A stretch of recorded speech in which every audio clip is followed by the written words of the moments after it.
Friends ಎಲ್ಲರಿಗೂ ನಮಸ್ಕಾರ. ನಿಮ್ಮ ಸಖಿ ಲಕ್ಷ್ಮಿ ಆನಂದ್ ಚಾನಲ್ಗೆ ಸ್ವಾಗತ ಸುಸ್ವಾಗತ. ಸೊ ನೀವೆಲ್ಲರೂ ನನ್ನ ವಿಡಿಯೋವನ್ನು ಎಂಜಾಯ್ ಮಾಡಿ ನೋಡ್ತಾ ಇದ್ದೀರಾ ಅಂತ ಅಂದ್ಕೊಂಡಿದ್ದೀನಿ. ನಿಮ್ಮೆಲ್ಲರಿಗೂ ಹೇಗೆ ಅನ್ನಿಸ್ತಾ ಇದೆ ಅನ್ನೋದನ್ನು ನನಗೆ ಕಮೆಂಟ್ ಬಾಕ್ಸಲ್ಲಿ ತಿಳಿಸಿ. ಅದರ ಜೊತೆಗೆ ನಾನಿವತ್ತು ತಂದಿರುವ ಟಾಪಿಕ್ಕು, ನಾನು ನಿಮಗೆ ತುಂಬ ಸಲ ಮೇಕಪ್ ಮಾಡೋದು ಹೇಗೆ ಅನ್ನೋದನ್ನು ತುಂಬ ಸಲ ತೋರಿಸ್ಬಿಟ್ಟಿದ್ದೀನಿ. ಸೊ ಮೇಕಪ್ಪನ್ನು ತೆಗೆಯೋದು ಸಹ ಅಷ್ಟೇ ಇಂಪಾರ್ಟೆಂಟ್ ಆಗಿರುತ್ತೆ. ಯಾಕೆಂತಂದರೆ ನೀವು ಮೇಕಪ್ ಮಾಡ್ಕೊಳ್ಳದೇ ಇದ್ರೂ ಪರವಾಗಿಲ್ಲ, ಎವ್ರಿ ಡೇ ನಿಮ್ಮ ಒಂದು ಫೇಶಿಯಲಿಂದ ಧೂಳಾಗಿರ್ಬೋದು, ಡರ್ಟ್ ಆಗಿರ್ಬೋದು, ಅಥವಾ ಪೊಲ್ಯೂಷನ್ನಿಂದ ಬಂದಿರುವ ಒಂದು ಇಂಪ್ಯೂರಿಟೀಸ್ ಆಗಿರ್ಬೋದು, ಟಾಕ್ಸಿನ್ಸ್ ಆಗಿರ್ಬೋದು, ಅದೆಲ್ಲವನ್ನು ರಿಮೂವ್ ಮಾಡಿ ಒಂದು ಫ್ರೆಶ್ ಸ್ಕಿನ್ ಜೊತೆಗೆ ನೀವು ಮಲಗಿದ್ರೆ ಸಾಕು, ನಿಮ್ಮ ಅರ್ಧದಷ್ಟು ಒಂದು ಸ್ಕಿನ್ ಪ್ರಾಬ್ಲಮ್ಸ್ ಏನಿದೆ ಅದೆಲ್ಲ ಮಾಯ ಆಗುತ್ತೆ. ಸೊ ಈ ಒಂದು ವಿಡಿಯೋವನ್ನು ಓಕೆ, ಗಂಡಸರು ಎಲ್ಲರೂ ಮಿಸ್ ಮಾಡ್ತಾ ಇರ್ಬೋದು.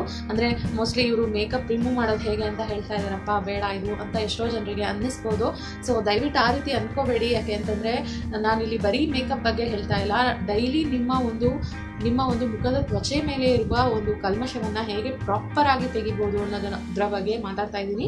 ಸೊ ಇದು ಬರೀ ಹುಡುಗಿರಿಗೆ ಅಂತ ಇಲ್ಲ, ಹುಡುಗರು ಸಹ ಇದನ್ನು ಫಾಲೋ ಮಾಡಿದ್ರೆ ನಿಜವಾಗ್ಲೂ ತುಂಬ ಯೂಸ್ ಆಗುತ್ತೆ. ಸೊ ಹಾಗಾಗಿ ಹುಡುಗರು ಸಹ ಇದನ್ನು ಮಾಡೋದ್ರಲ್ಲಿ ತಪ್ಪಿಲ್ಲ, ನೋಡೋದ್ರಲ್ಲಿ ಸಹ ತಪ್ಪಿಲ್ಲ. ಸೊ ಅದರ ಜೊತೆಗೆ ಇವತ್ತಿನ ಟಾಪಿಕ್ಕಿಗೆ ಹೋಗೋಣ. ಸೊ ನಾನಿಲ್ಲಿ ನನ್ನ ಫೇಸಲ್ಲಿರುವ ಮೇಕಪ್ ಮತ್ತು ಧೂಳನ್ನು ಇವತ್ತು ತೆಗೀಲಿಕ್ಕೆ ಅಂತ ಹೇಳಿ ಈ ಒಂದು ಬೇಬಿ ಆಯಿಲನ್ನು ತೊಗೊಂಡಿದ್ದೀನಿ. ಸೊ ನೀವು ಸಹ ಬೇಬಿ ಆಯಿಲಿಂದ ಮಾಡಿ. ಯಾಕೆ ಅಂತಂದರೆ ಅದು ತುಂಬ ಮೈಲ್ಡಾಗಿ ಜೆಂಟಲ್ ಆಗಿರುತ್ತೆ, ಯಾವುದೇ ಕೆಮಿಕಲ್ಸ್ ಇರಲ್ಲ ಅದರಲ್ಲಿ. ಈವನ್ ಬೇರೆ ಎಣ್ಣೆ ಸಹ ನೀವು ಬಳಸ್ಬೋದು, ಲೈಕ್ ಕೊಕೊನಟ್ ಆಯಿಲ್ ಅಥವಾ ಆಲ್ಮಂಡ್ ಆಯಿಲ್, ಆಲಿವ್ ಆಯಿಲ್, ಆ ರೀತಿ ಬೇರೆದನ್ನು ಸಹ ಬಳಸ್ಬೋದು. ಬಟ್ ನನಗೆ ನಾನು ಪ್ರಿಫರ್ ಮಾಡೋದು ಬೇಬಿ ಆಯಿಲನ್ನು.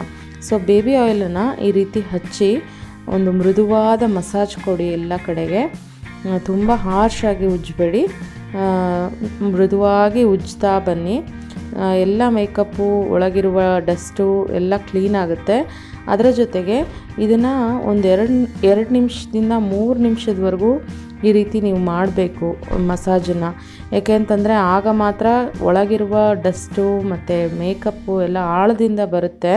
ಜಸ್ಟ್ ಒಂದು ಸಲ ಈ ರೀತಿ ಹಚ್ಬಿಟ್ಟು ತೆಗೆದುಬಿಟ್ರಿ ಅಂತಂದರೆ ಅದರ ಕೆಲಸವನ್ನು ಅದು ಪೂರ್ತಿ ಪ್ರಮಾಣದಲ್ಲಿ ಮಾಡೋದಕ್ಕೆ ಆಗೋದಿಲ್ಲ.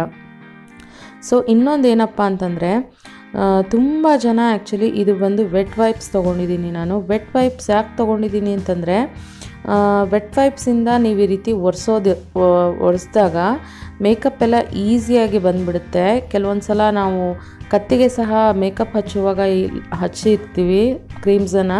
ಸೊ ಅದನ್ನೆಲ್ಲ ತೆಗಿಬೇಕು ಅಂತಂದಾಗ ಮುಖ ವಾಶ್ ಮಾಡುವಾಗ ಕತ್ತಿನವರೆಗೂ ನಾವು ರೀಚ್ ಮಾಡಿ ಎಲ್ಲ ಕಡೆ ವಾಶ್ ಮಾಡೋಕ್ಕಾಗುತ್ತಾ ಅನ್ನೋದು ಸರಿಯಾಗಿ ಗೊತ್ತಾಗಲ್ಲ. ಸೊ ಹಾಗಾಗಿ ವೆಟ್ ವೈಪ್ಸಿಂದ ಈ ರೀತಿ ನಿಧಾನವಾಗಿ ಕಣ್ಣಿನ ಮೇಕಪ್ ಆಗಿರ್ಬೋದು, ಕುತ್ತಿಗೆ ಭಾಗದಲ್ಲಾಗಿರ್ಬೋದು ತೆಗೆದಾಗ ನೀಟಾಗಿ ಎಲ್ಲ ಬಂದುಬಿಡುತ್ತೆ. ಎಸ್ಪೆಷಲಿ ಐಬ್ರೋಸು ಮತ್ತು ಕಣ್ಣಿಂದು ಸ್ವಲ್ಪ ನಿಧಾನವಾಗಿ ತೆಗಿಬೇಕಿರುತ್ತೆ. ನೋಡಿ, ಇಷ್ಟು ಮೇಕಪ್ ಇದೆ ನನ್ನ ಒಂದು ಇದರಲ್ಲಿ. ಸೊ ಇದು ಬಂದು ಕ್ಲೀನಾಗಿರುವ ಏರಿಯಾ. ಸೊ ಮತ್ತೆ ನಾನು ಅದರಲ್ಲಿ ಇದೇ ರೀತಿ ವೈಪ್ ಮಾಡ್ತಾಯಿದ್ದೀನಿ ಎಲ್ಲ ಕಡೆಗೆ, ಸೊ ದಟ್ ಇರುವ ಎಲ್ಲ ಡಸ್ಟು ಡರ್ಟು ಎಲ್ಲ ಏನಿದೆಯೋ ಎಲ್ಲ ಹೊರಗಡೆ ಬರಲಿ ಅಂಥೇಳಿ. ಎಸ್ಪೆಷಲಿ ಕಣ್ಣಲ್ಲಿ ನಾನು ತೆಗೆದಾಗ ಮತ್ತೆ ಬರ್ತಾನೆ ಇರುತ್ತೆ. ತೋರಿಸ್ತೀನಿ ನಿಮಗೆ. ಸೊ ಡಾರ್ಕ್ ಸರ್ಕಲ್ಸ್ ತುಂಬ ಜನಕ್ಕೆ ಇರುತ್ತೆ. ಸೊ ಯಾಕೆ ಬರುತ್ತೆ ಅಂತಂದರೆ, ಆ್ಯಕ್ಚುಲಿ ಕೆಲವೊಂದು ಸಲ ನೀವು ಕಾಜಲನ್ನು ಅಪ್ಲೈ ಮಾಡಿ ಅದನ್ನು ಕ್ಲೀನಾಗಿ ತೆಗೀದೆ ಮಲ್ಕೊಳ್ಳೋಕ್ಕೆ ಹೋದಾಗ ಸಹ ಅದರ ಪ್ರಾಬ್ಲಮ್ ಜಾಸ್ತಿಯಾಗಿ, ಅಂದರೆ ಅದು ನಮ್ಮ ಸ್ಕಿನ್ನಿನ ಪೋರ್ಸ್ ಒಳಗೆ ಹೋಗಿ ಪೆನೆಟ್ರೇಟ್ ಆಗಿ ಅಲ್ಲಿ ಡಾರ್ಕ್ನೆಸ್ ಫಾರ್ಮ್ ಆಗುತ್ತೆ. ಸೊ ಹಾಗಾಗಿ ಕಣ್ಣಿನ ಕಾಜಲ್ ಇರ್ಬೋದು, ಐಲೈನರ್ ಇರ್ಬೋದು, ಮಸ್ಕರ ಇರ್ಬೋದು, ಅದನ್ನೆಲ್ಲ ನೀಟಾಗಿ ತೆಗೀರಿ. ಯಾವುದೇ ಕಾರಣಕ್ಕೂ ಬೆಡ್ಡಿಗೆ ಹೋಗೋಕ್ಕಿಂತ ಮುಂಚೆ ಈ ರೀತಿ ಕ್ಲೀನಾಗಿ ನಿಮ್ಮ ಫೇಸಲ್ಲಿರುವ ಮೇಕಪ್ಪು ಧೂಳು ಎಲ್ಲವನ್ನು ತೆಗೀದೆ, ಫೇಸ್ ವಾಶ್ ಮಾಡದೆ ಮಲಗಬಾರ್ದು ಅನ್ನೋದನ್ನು ಗಮನದಲ್ಲಿಟ್ಕೊಂಡು ನೀವು ಅದನ್ನೇ ಫಾಲೋ ಮಾಡ್ತಾ ಬನ್ನಿ. ಇದು ಫಸ್ಟು ಸ್ಟೆಪ್ಪು ಫ್ರೆಂಡ್ಸ್, ನಿಮ್ಮ ಮುಖ ಕ್ಲಿಯರ್ ಆಗೋದಕ್ಕೆ. ನಾನಿಲ್ಲಿ ಪಾಂಡ್ಸ್ ಪ್ಯೂರ್ ವೈಟ್ ಅವ್ರದ್ದು ವಿತ್ ಚಾರ್ಕೋಲ್ದು ಫೇಸ್ ವಾಶ್ ತೊಗೊಂಡಿದ್ದೀನಿ. ನಾನಿಲ್ಲಿ ಮುಖಕ್ಕೆ ನೀರನ್ನು ಉಪಯೋಗಿಸಿಲ್ಲ, ಬಟ್ ನಿಮಗೆ ತೋರಿಸೋ ಸಲುವಾಗಿ ಹೀಗೆ ಹಚ್ತಾ ಇದ್ದೀನಿ.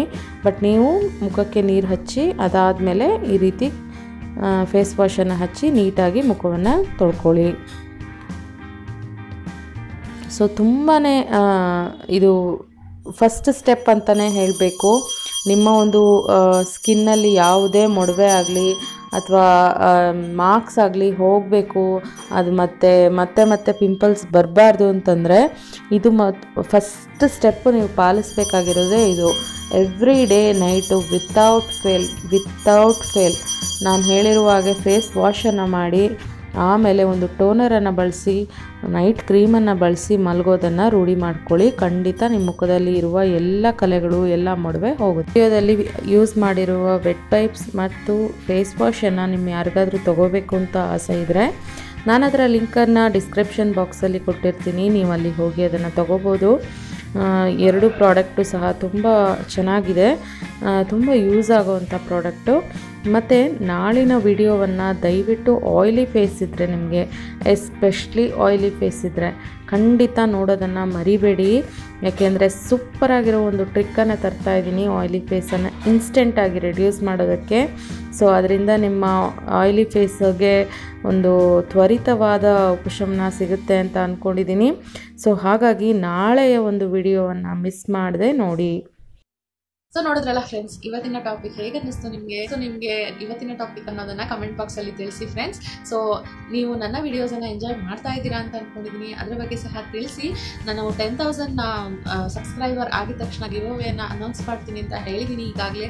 ಸೊ ಹಾಗಾಗಿ 10,000 ಸಬ್ಸ್ಕ್ರೈಬರ್ ಆಗೋದಕ್ಕೆ ಹೆಲ್ಪ್ ಮಾಡಿ. ದಯವಿಟ್ಟು ನಿಮ್ಮ ಫ್ಯಾಮಿಲಿ ಹಾಗೂ ಫ್ರೆಂಡ್ಸ್ ಜೊತೆ ಶೇರ್ ಮಾಡಿ ನನ್ನ ವಿಡಿಯೋವನ್ನು, ಅವರಿಗೆ ಸಹ ಸಬ್ಸ್ಕ್ರೈಬ್ ಆಗೋದಕ್ಕೆ ಹೇಳಿ. ಮತ್ತೆ ನಾಳೆ ಸಿಗ್ತೀನಿ ಹೊಸ ಟಾಪಿಕ್ ಒಂದಿಗೆ, ಹೊಸ ವಿಷಯದೊಂದಿಗೆ. ಅಲ್ಲಿವರೆಗೂ ನಿಮ್ಮ ವಿದಾಯ. Bye.